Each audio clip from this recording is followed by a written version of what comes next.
आपको बता दें, उद्योगपति रतन टाटा के अंतिम दर्शन सुबह 10 बजे से शाम 4 बजे तक हो सकेंगे। उनका पार्थिव शरीर नरिमन पॉइंट के एनसीपीए में अंतिम दर्शन के लिए रखा जाएगा, जिसके बाद वर्ली तक अंतिम यात्रा निकाली जाएगी। अंतिम संस्कार वर्ली शमशान घाट पर राजकीय सम्मान के साथ किया जाएगा। महाराष्ट्र के मुख्यमंत्री की तरफ से घोषणा की गई है, रतन टाटा का अंतिम संस्कार राजकीय सम्मान के साथ किया जाएगा।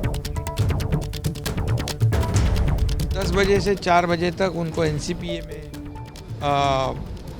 दर्शन के लिए लोगों के लिए रखेंगे, ऐसा उनके रिश्तेदारों ने कहा है। और उसके बाद आगे की अंतिम विधि उनका होगा, वर्ली में होगा, ऐसा कहा उन्होंने। मैं फिर एक बार उनको भावपूर्ण श्रद्धांजलि अर्पित करता हूँ। भावभीनी श्रद्धांजलि देते हुए रतन टाटा को एकनाथ शिंदे, महाराष्ट्र के मुख्यमंत्री को आप सुन रहे थे, और साथ ही वो बता रहे थे कि 10 बजे से एनसीपीए में परिवार की तरफ से कहा गया है कि पार्थिव शरीर को रखा जाएगा अंतिम दर्शन के लिए। फिलहाल आप देख रहे हैं हमारे साथ हमारे दो सहयोगी मुंबई से इस समय मौजूद हैं। सूरज ओझा रतन टाटा के घर के बाहर ही मौजूद हैं और साथ ही मृत्युंजय सिंह भी हमारे साथ जुड़ गए हैं। लेकिन जरा पहले सूरज का रुख करते हैं। अभी पार्थिव शरीर यही जो घर है मुंबई में रतन टाटा का, वहीं रखा गया है। सूरज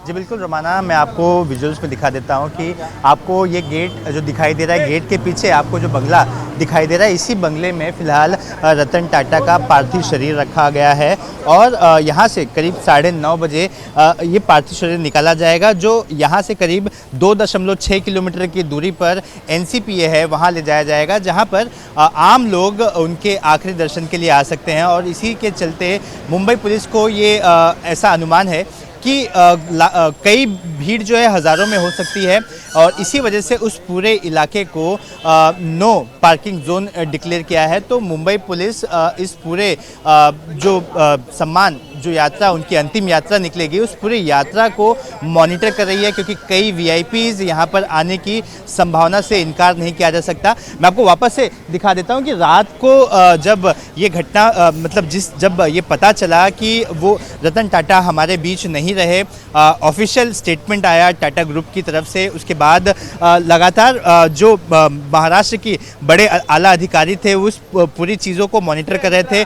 मुंबई पुलिस कमिश्नर से लेके महाराष्ट्र के मुख्यमंत्री, हर कोई इस पूरी चीज़ों को खुद से ही मॉनिटर कर रहे थे। और रात को ब्रिज कैंडी अस्पताल महाराष्ट्र के मुख्यमंत्री, उप मुख्यमंत्री, इसके अलावा जाने माने बिजनेसमैन अंबानीज भी वहाँ पर पहुँचने के बाद जब कुछ समय के बाद उनका पार्थिव शरीर अस्पताल से निकाला गया और यहाँ पर उनके घर पर लाया गया, जहाँ पर उनके जो करीबी हैं वो पहले से ही मौजूद थे। उन्हें यहाँ पर कोल्ड स्टोरेज में रखा गया है। उसके बाद आज का जो पूरा कार्यक्रम है वो यही है कि यहाँ से 9:30 बजे के करीब उनका पार्थिव शरीर एनसीपीए हॉल ले जाया जाएगा, जहाँ पर आम लोग भी आकर उनके पार्थिव शरीर का अंतिम दर्शन कर पाएंगे। जी आप रहिए मेरे साथ, में लौटूंगी आपके पास। जरा मृत्युंजय का रुख करते हैं। मृत्युंजय, 2 दिन पहले जब ये खबर आई कि रतन टाटा की तबीयत ठीक नहीं है, उन्हें अस्पताल में भर्ती किया गया है और आईसीयू में शायद उन्हें एडमिट किया गया है, तब खुद रतन टाटा की तरफ से वो स्टेटमेंट जारी किया गया था, जिसमें देश को आश्वस्त किया गया था कि उम्र संबंधित बीमारी है, रूटीन चेकअप के लिए उनको एडमिट किया गया है।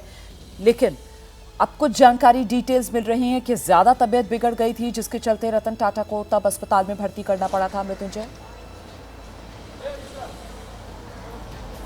रोमाना, दरअसल रतन टाटा का जो रूटीन चेकअप है वो अक्सर होते रहता था। ये समय समय पर उनका रूटीन चेकअप होता था। कई बार डॉक्टर विजिट किया करते थे, कई बार खुद रतन टाटा जाकर अस्पताल में अपना रूटीन चेकअप कराया करते थे। लेकिन 3 दिन पहले उन्हें लो बीपी की तकलीफ थी, उनका बीपी सडनली डाउन हुआ, जिसके चलते उनको रात को अस्पताल में भर्ती कराया गया था। डॉक्टर शाहरुख हैं, जो कि ब्रिज कैंडी में जाने माने डॉक्टर हैं, और वहाँ उनकी टीम की निगरानी में उनका इलाज चल रहा था।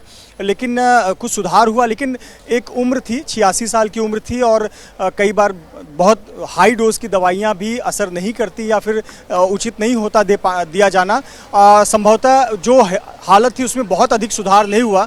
डॉक्टरों की निगरानी में रखा गया था, लेकिन 1 दिन, 2 दिन और तीसरे दिन होते होते वो हमारा साथ छोड़कर चले गए, क्योंकि उम्र के लेकर भी दिक्कतें थी संबंधी, और जो ब्लड प्रेशर था वो बार बार लो हो रहा था, तो इसको लेकर दिक्कतें हो रही थी। कल शाम को काफ़ी ज़्यादा तकलीफ़ होने लगी थी, और उन्होंने कल शाम को ही देर रात आखिरी सांस ली और ये जानकारी फिर रात 11 साढ़े 11 बजे के बाद अन्य जो बिजनेस घराने हैं उनको इसकी जानकारी मिली टाटा ग्रुप की तरफ से, और फिर टाटा ग्रुप की तरफ से एक आधिकारिक बयान जारी किया गया। मैं अस्पताल आपको की रोक रही तरफ हूं से मृत्युंजय, अभी तक आप जिस कोई बयान का आधिकारिक जिक्र बयान कर नहीं रहे हैं जरा वो दर्शकों को दिखा देते हैं। दरअसल रतन टाटा के निधन के बाद टाटा सन्स की तरफ से जो चेयरमैन हैं उन्होंने बयान जारी किया कि दुख के साथ हम रतन टाटा को विदाई दे रहे हैं। टाटा सन्स के चेयरमैन एन चंद्रशेखरन, बाकायदा एक स्टेटमेंट उनकी तरफ से जारी किया गया, ये बताते हुए कि रतन टाटा का जाना टाटा सन्स के लिए कितनी बड़ी क्षति, कितना बड़ा नुकसान और एक ऐसी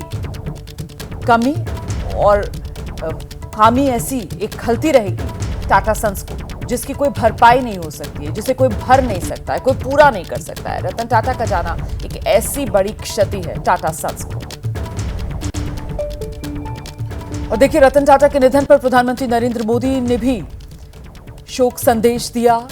रतन टाटा जी एक दूरदर्शी बिजनेस लीडर थे। प्रधानमंत्री नरेंद्र मोदी ने आगे कहा कि रतन टाटा एक असाधारण इंसान थे।